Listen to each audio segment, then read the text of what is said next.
Hello, everyone, and welcome to another episode of The Verge Podcast. I am your host, Virgil Edwards. As always, you can follow me on Twitter at _Verge_. And join me on my new blog, deplorablog.blogspot.com.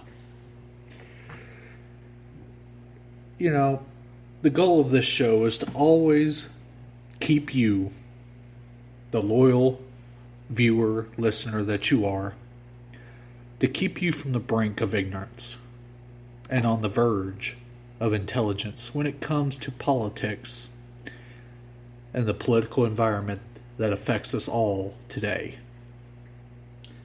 You know, we're now 3 days into Donald Trump's presidency as the 45th president. And here is how the liberals have responded.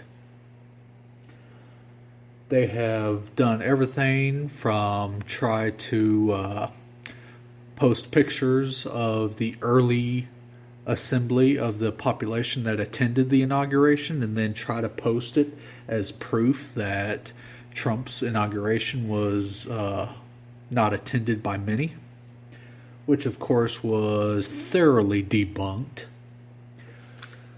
And then the media tries to play the victim after Sean Spicer, the press secretary, comes out and basically shows proof that they were wrong and then walks off without fielding their questions. Yeah, they try to play the victim. That's what the liberal agenda is all about. To whine and cry, slander and defame, and then act like the victim. You know, but it doesn't stop there. No, this past weekend you saw on the news women's marches being held across this country, including in the closest metro to where I am at, Lexington, Kentucky. They blocked traffic, inconvenienced our UK basketball players trying to get to Rupp Arena to do what they do best, which is to win. But, you know, at least that group of people were peaceful. A lot of other people, unfortunately, were not peaceful. They did things like take sucker punches at Trump supporters. One marcher even attempted to light a Trump supporter's hair on fire. That's right. Cowardly, this girl tried to light another girl's hair on fire at a woman's march. I mean, it just blows my mind how these people think they are just in their actions. I mean, these people absolutely do not want to start a fight because they know they will lose. They know they will not win. But here we are, you know. We got people like Madonna, you know, raging out, you know, throwing out statements like, you know, that she's seriously considered blowing up the White House. I mean, who says that? I mean, that's just goes beyond ignorance. And I honestly hope that the Secret Service and the FBI are looking into her. You know, she's out there in her satanic clothes, all acting ignorant. I mean, she's so desperate. That's what this is. This is desperation. To say, please look at me, give me attention. I can't be a talent in the music industry anymore, so I've got to use my dwindling influence and make a complete fool of myself just for any limelight. But, you know, she's not the only one. You got people like Ashley Judd, who's a, 2-bit, no good, has been actress, whose only claim to fame now is showing up on highlights on ESPN at UK home basketball games. She came out and put this nasty rant about, "Oh, I'm a nasty woman." Ooh, I mean, who's proud of saying I'm a nasty woman? I mean, that's just so stupid. I mean, and for what? "Oh, I don't like Trump, so I'm going to go out in public and rage out and proclaim that I'm a nasty woman." I'm sorry, but you, Ashley Judd, you need to be banned from Rupp Arena so that when we normal Kentuckians watch home basketball games, we don't have to see you. Because quite frankly, you shamed us. You put us in a very negative light by declaring that you're a nasty woman, but yet you want to parade yourself as the de facto UK basketball cheerleader. I'm sorry that you suck. I'm sorry that your career is nothing and that this is your only way of garnering any amount of attention. But quite frankly, you disgust me. As a human being, you disgust me. I mean, and they're just melting down everywhere. These liberals, they are melting down. I mean, and they're going about it at such a rate that they will have nothing left in the tank by June. I mean, I doubt they'll have that long. I mean, and today, President Trump signed some more executive orders. One of them being that he's taken America out of the TPP, which is great because it was a globalist attempt to redistribute wealth from America to the world, costing American workers lots and lots of jobs.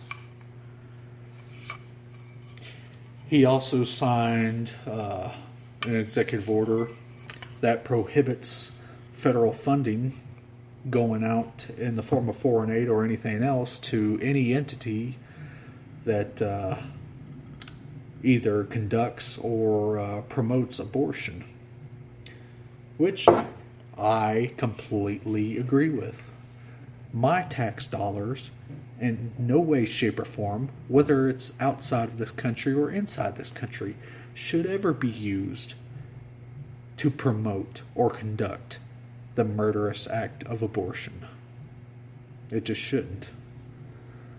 And, the last executive order he signed today puts a immediate hiring freeze on federal employment except for our military. Which, again, I agree with, because our federal government is just too damn massive.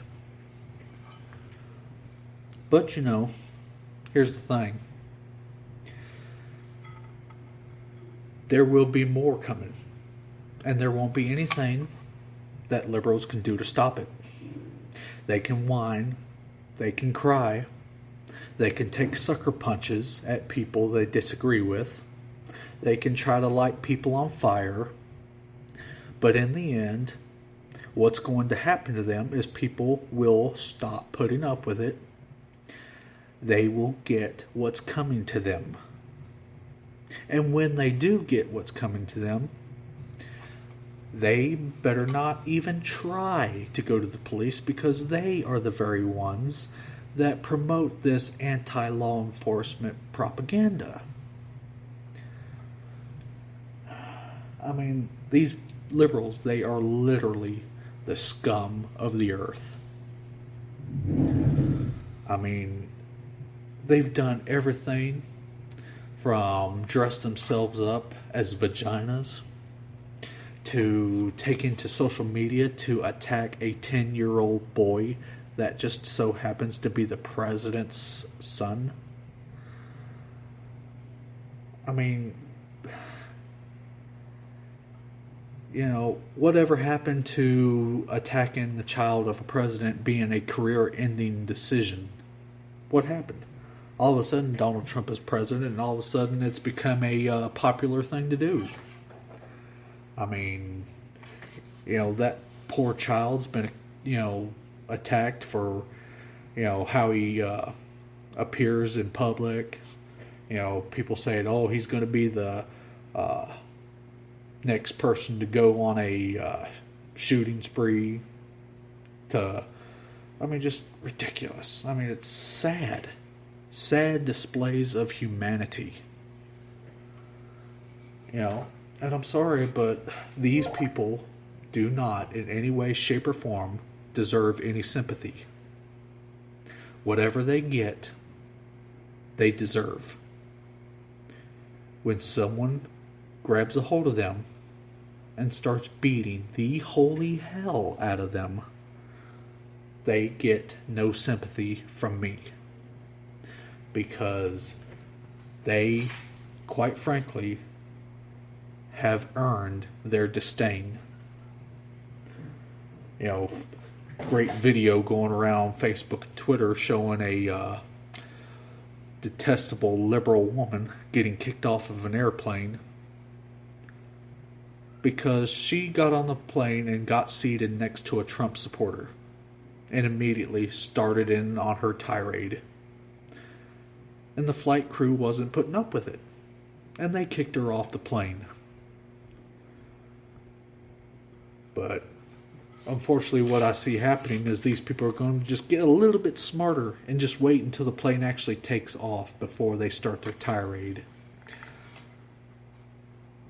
And of course, when they do that, it's going to cause even more inconvenience because then the plane's going to have to make an unscheduled landing, and then those people are going to be delayed even further.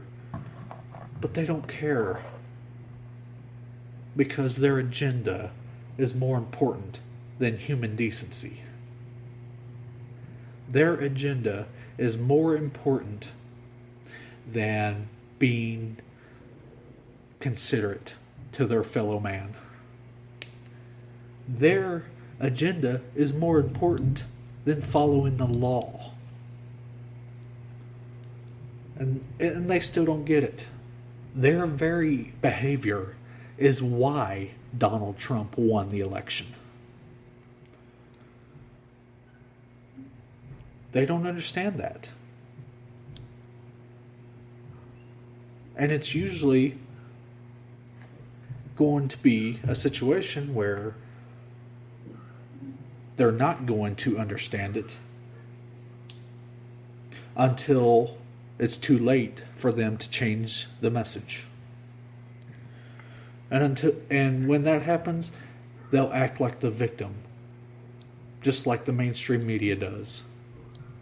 They put out that fake information about the attendance at the inauguration, and then Sean Spicer calls them out on it, showing proof, and then the media acts like the victim of being treated harshly by the press secretary. It's sad.